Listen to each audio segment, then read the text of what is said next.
ഞാൻ ചെറിയൊരു അനുഭവം സൂചിപ്പിക്കുകയാണ്. ഞങ്ങളുടെ ഒരു ക്ലയൻറ്റിന് ഒരു ക്രെഡിറ്റ് കാർഡിൽ വെറും 5000 രൂപ ബാക്കിയുണ്ടായിരുന്നു.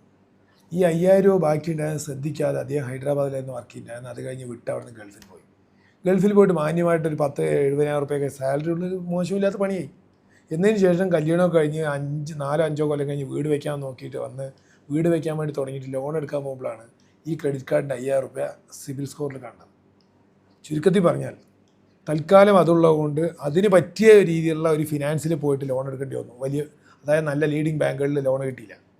എന്നിട്ട് വേറൊരു ഫിനാൻസിൽ ലോൺ എടുത്ത് വെറും 7%, 8% ഇൻട്രസ്റ്റ് ഉള്ള അവിടെ 12% ഇൻട്രസ്റ്റ് കൊടുക്കേണ്ടി വന്നു എന്ന് മാത്രമല്ല, ആ ഒരു കൊല്ലത്തോളം അതിൻ്റെ ഇൻട്രസ്റ്റ് പേ ചെയ്ത് വേറെ ലോൺ എടുത്ത് സിബിൽ സ്കോറിനെ കറക്റ്റ് ചെയ്ത് തിരിച്ച് ടേക്ക് ഓവർ ചെയ്ത് നാഷണലൈസ് ബാങ്കിൽ നിന്ന് ടേക്ക് ഓവർ ചെയ്യിക്കുമ്പോഴേക്ക് ഏകദേശം 5000 റുപ്യാണ് പണ്ടുണ്ടായിരുന്നു കെയർലെസ് ആയിട്ട് വിട്ടത്.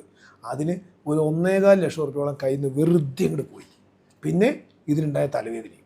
റൈറ്റ്. അപ്പോൾ നമ്മളെപ്പോഴും ശ്രദ്ധിക്കേണ്ടത് ചെറിയ കടങ്ങളാണെങ്കിലും ഇപ്പോൾ പഴയ പോലെയല്ല, എല്ലാം ഡിജിറ്റലി വളരെ കൺട്രോൾഡാണ്. കഴിവതും കടം വാങ്ങിക്കാതിരിക്കുക ആവശ്യമില്ലാതെ.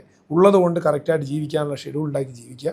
ഇല്ല, കടം വാങ്ങിയാൽ അത് കൃത്യമായിട്ട് റീപേ ചെയ്യാൻ ഏറ്റവും പ്രയോറിറ്റി കൊടുക്കേണ്ട പാർട്ടാണ്. അല്ലെങ്കിൽ നമുക്ക് ലൈഫിൽ വല്ല ഇതുപോലത്തെ അത്യാവശ്യ കാര്യങ്ങൾക്ക്, വീടിനോ അല്ലെങ്കിൽ എഡ്യൂക്കേഷനോണോ ഇതുപോലുള്ള കാര്യങ്ങൾക്ക് നമ്മളെ ബാധിക്കാൻ സാധ്യതയുണ്ട്. Be very careful.